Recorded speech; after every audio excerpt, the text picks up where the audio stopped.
పొందని ఎడల మీరందరూ మారు మనసును పొందని వారందరూ నశించుదురు అని చెప్తారు.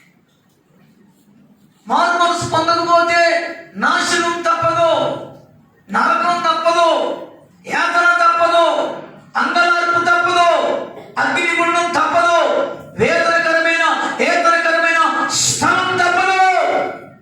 ఇది గమనించాలి, ఇది గమనించాలి.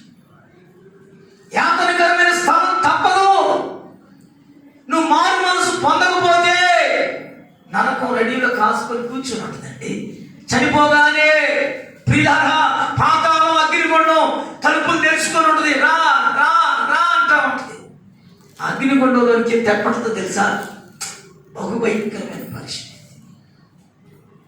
యుగ యుగములు తరతరములు అగ్ని ఆరదు, పురుగు సావదు. యాతనకరమైన స్థలం. చద్దామంటే కూడా అక్కడ అవకాశం. యుగ యుగములు వండుతూనే ఉంటాయి అగ్నిగుండం. భయంకరమైన స్థలం.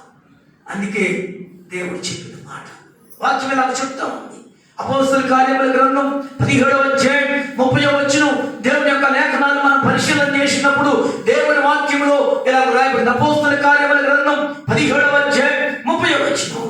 అంతటా అందరూ మారు మనసు పొందవలెనని మనుషులకు ఆజ్ఞాపించుచున్నాడు.